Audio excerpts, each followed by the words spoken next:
If you're looking for a podcast that packs in sound property advice, as well as offering you an insight into making the world of property effective and ultimately work for you, you're in the right place. Hosted by Arsh, the original property rebel. He's written an Amazon bestseller, created the Property Investor app, the UK's first, and is an experienced property mentor. More importantly, he talks the talk and walks the walk.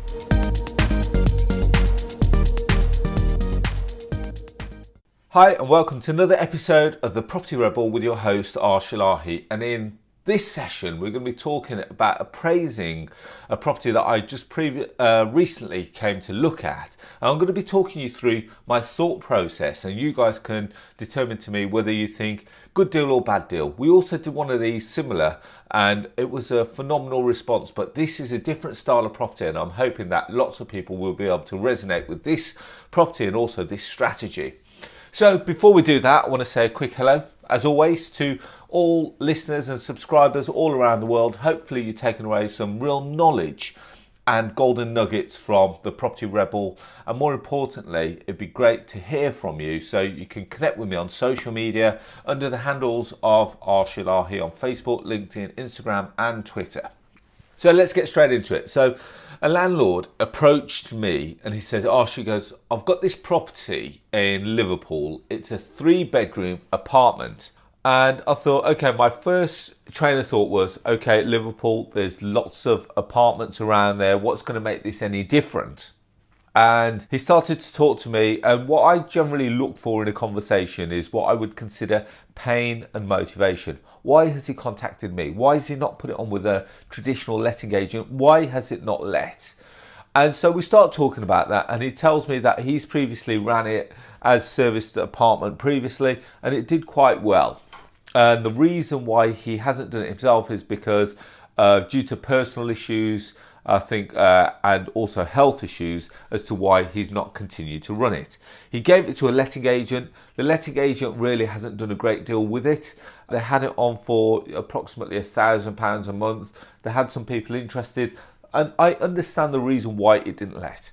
It didn't let because it didn't look very visually appealing. So when you walked into an apartment, it was very open, it looked very blank. There's lots of little bits that needed doing. The agent said they had decorated it. I didn't think they had.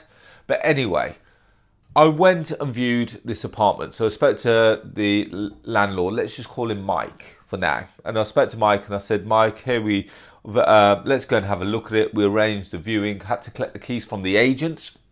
And I wasn't sure what I was going to do with it, because the first thing that I kept having in my mind is that there's potentially an oversupply of apartments in Liverpool. And if I'm honest, I wasn't intending on running a service accommodation business. However, as I've said in previous podcasts and previous episodes, is that I like creating properties or taking on properties in locations where we can have a bit of a lifestyle as a family. So when I say that, we've talked previously about my property down in Cornwall. I've got property down in Cornwall. In last week's episode, we talked about me potentially taking on 2 more properties down in Cornwall. And that would probably be more of a business decision as opposed to a lifestyle, because we've already got the one that we live in. This one would be just in case ours was filled and we could go and still spend time down there, and we could extend it out to friends and family, so that if we were to have a little family gathering, we've got more than one unit. So I looked at this and I thought, well, we like spending time out in a city. Liverpool's quite a large city, and we've spent a fair few weeks in Liverpool over the last few years. And I thought, well, could we utilise this as almost like a second or third family home? Could we go and spend a week there? Could we go and spend a month there and really enjoy city life, which isn't a million miles away from my hometown of Wolverhampton? So when we go down to Cornwall, it takes approximately 4 hours to get down there. But here we looked at it, and a train journey from door to door would be 1 hour and 20 minutes, and that's on the train. So I thought, well, perhaps this may be an option for us. So anyway, went and met the landlord, and we looked around the apartment and we really liked it. We liked it because it's in a listed building, it's in a penthouse in an apartment, it's a duplex level apartment, and it is equivalent to what I would consider a mini house but within a block. So we started speaking to the landlord, and I said I was going to do some research, and the whole point of this episode is to talk you through my thought process and also my appraisal process so that you can see what I've done. So I looked at the market rent, and the market rent for properties in that location are approximately around £1,000 a month. And I said to the landlord, what would you be looking to accept? And he goes, Arsh, if you're going to take the property on a long-term basis, we may drop it down to 900. So straight away, I had a figure of 900 in my mind. That was his first starting point. Now, next thing that I started to do is look at websites like AirDNA, Airbnb, and Booking.com, and having a look at how many other properties were available to lease in this location. Now, so just that you know, Liverpool has two prime areas from our research, and there's two kind of party spots, and we didn't really want to be in a party spot because when we're looking at this, if we were to take it on, I don't want to have to be dealing with stag do's, hen nights. I'm more so interested in potentially families looking to take the apartment on so that we can be surrounded by museums and some of the cultural and art locations within Liverpool. And believe me or not, there is a load of heritage, art and culture in Liverpool. So we started to look at what we're researching. So again, AirDNA showed me the rough approximate prices as to what they achieve. Airbnb showed me what's available. So does Booking.com. Now we started looking at it, and I instantly saw that 3-bedroom apartments were fetching anywhere from £150 to £200 a night. On the other scale, I saw that there are other 2-bedroom apartments on the other side, the party side of Liverpool, fetching approximately between £60 to £80 a night. So I worked my figures on a very conservative basis based on £80 a night. So I've got a spreadsheet, and in that spreadsheet, I work out all the different occupancy levels. So I look at 100%, 90, 80, 70, 60, 50, 40, 30, 20, and 10%. And I started putting in all the different variants. So how much would I generate if I only charged £80 a night? How much would I generate at 90, 100, 110, 120, 150, and 180? And I started looking at all the different variants. We then also started looking at high season and low season. So just so that you know, the property is within walking distance of the O2 Academy. It's within walking distance of the main Liverpool train station. So as you come off the train station, it's approximately 3 minutes from the station. We're 6 minutes away from the main Liverpool shopping centre. And again, we're walking distance from the museum, we're walking distance from the theatres, and I think we're on the right side of town. So we're not going to, I'm hoping we're not going to be attracting stag do's, hen do's. My slight concern is that because we are potentially a 3-bed property which can sleep 6+, that we may attract groups. So those that are looking for a more affordable level of accommodation for a group, we may attract groups. So these are my concerns. However, after looking at all my research, I based my figures on £80 a night and based on a rent level which we have now determined at £700 a month. So I went back to the landlord, I said, Mike, okay, I can't offer you £1,000 a month, I can't offer you £900 a month. But what I can offer you is £700 a month. And he goes, oh, that's too low. Okay. I said, you know what? I said, that's fine. I said, you know, with all due respect, I appreciate you've got your figure. You know, you said 900, you came down from 1,000 to 900. And he goes, how about we meet in the middle at 800? And I went back to my spreadsheet again, and looking at my spreadsheet, I put in 800 as opposed to 700, and it just took the occupancy rate up slightly above what I would consider my comfort level. And I had to go back to Mike and I said, Mike, thank you very much for your time, but unfortunately, you know, 800, it just doesn't sit with me. I said the occupancy is probably a little bit higher than I'd want it to be. And I said to him, you know, I'm going to have to stick to my guns, and I'm going to have to say, guys, it's either 700 or nothing.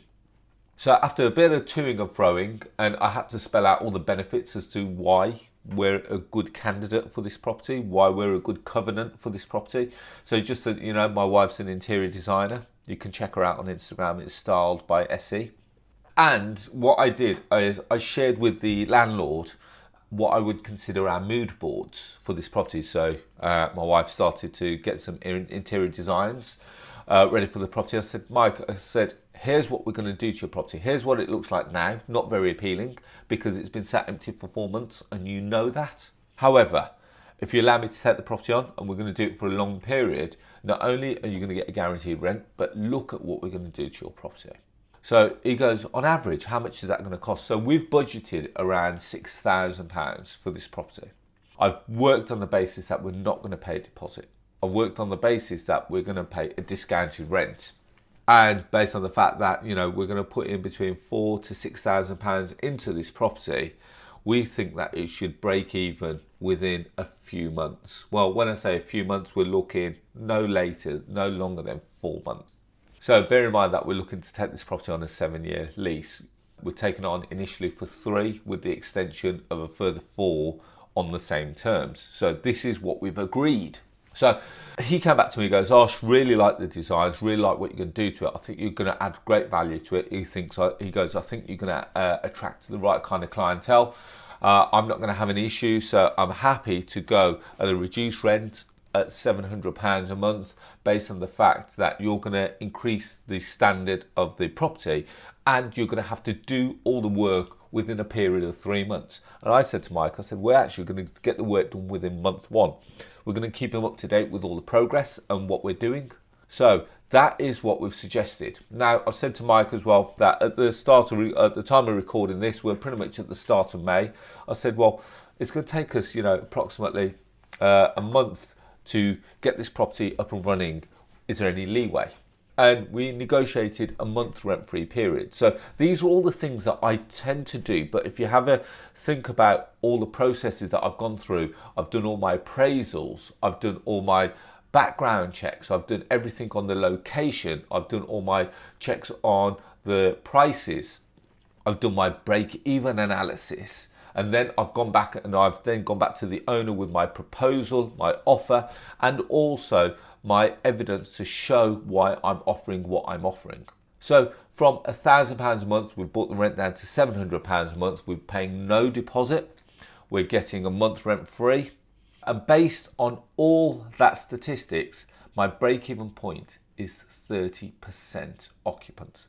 So when we look at that from a month's point of view, if there's 30 days in a month, we need that property to be occupied for approximately 10 days out of the month for it to break even. When we're talking about break even, I've put in costings for the rent. I've put in a very high 25% management charge. So that would normally be around 15% for the management and 10% for other contingencies, such as booking.com fees, Airbnb fees, and other associated costs like linen, etc., etc. So we've put in a very high 25% management charge. As well as that, we've put in approximately £400 a month for utilities, again, which is high. For something like that, normally it would be around £250, but we've worked on £400. So this is my cost analysis now. And based on the fact of that, it should break even at around 30 to 35%, which I think is the right level to be at. I would like to think that because we're in the location, we're in walking distance of the O2 Academy, we're literally 8 minutes away from, 8 minutes in the car from Am Football Stadium. We're walking distance from Liverpool train station. We're walking distance from the shopping centre. We're walking distance from the museums and the libraries, and we're walking distance from the docks.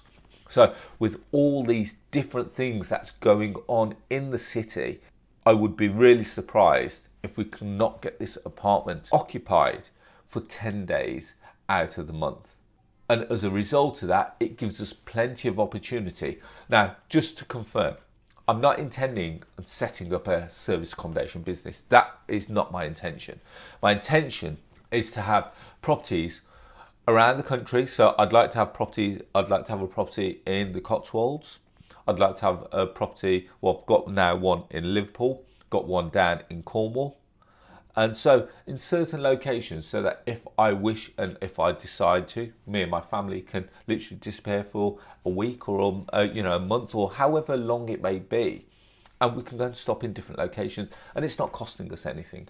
These, in essence, are free holiday homes. We're also looking to do this in other parts of the world. So I wouldn't mind a place in the south of France, wouldn't mind a place in Dubai, and these are places that we travel to quite frequently. And this, for me, is just a lifestyle choice. It's not a business. Yes, we'll make money from it, but that is not the be-all or end-all. For us, it's about having properties in different locations that we can disappear to, and whilst we're not there, they're paying for themselves. With the property in Liverpool, with the property that we've got in Cornwall, we've also got the option to purchase in there. So they are rent-to-rents, but with the purchase option in there. The ones that I'm negotiating on, the further two that I spoke about in the last episode, we are negotiating the vendor where they give us vendor finance over a 10-year period. So I'm being very strategic in the way that I acquire these. Would I buy this property outright? Would this property appeal to me if I was to buy it outright? The honest answer is probably no. And the reason why I say that is because I could go and buy a glut of apartments in Liverpool. So in that respect, would it really appeal to me? You know, if you look for apartments in Liverpool, there are hundreds, thousands of apartments for sale. What makes this one any different? And that's the honest answer. So would I buy one in Liverpool? No. Am I taking it on because we've got the ability to acquire it strategically? Absolutely yes. Can we do it because we're taking it on with no deposit, no rent in advance? Absolutely. So these are the reasons why I'm looking at it. I wouldn't buy it myself. Will I buy it in the future if it makes financial sense? Absolutely. So we've secured it at the price of today's value. And with Liverpool, having a look at other properties in that location, we see that there'll be some capital growth in that location as well. So there we have it, guys. That's my train and thought process for taking on this property. It works really well from a cash flow model. It's quite low risk in terms of a break-even model.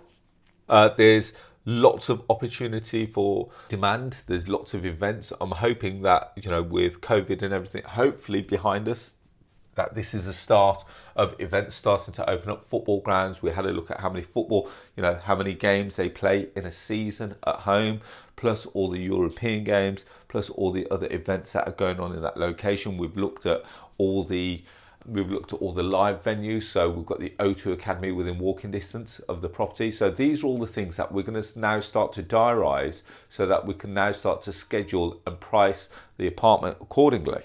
So these are all little hints and tips that you can do. Hopefully you've taken away a load of knowledge from this podcast. There's lots that you can do, regardless of whether you're setting up an SA unit or not, whether this is just a bit of education for you.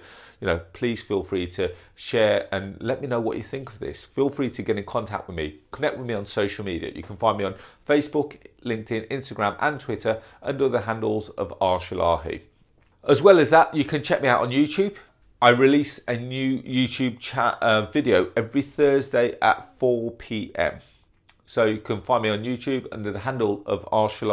And finally, have you downloaded the Property Investor app? It's the UK's first property investment platform which showcases all kinds of deals all over the UK. So whether you're looking for a below market value opportunity, a rent-to-rent opportunity, a service accommodation opportunity, lease option, just to name a few, we've got them all there on the Property Investor app. You can either go to our website, which is propertyinvestorapp.co.uk, or you can go to the App Store and type in Property Investor. It will take you 2 minutes to download, register, and you'll see hundreds of property deals in the palm of your hand. So guys, on that note, really hope you've enjoyed the session.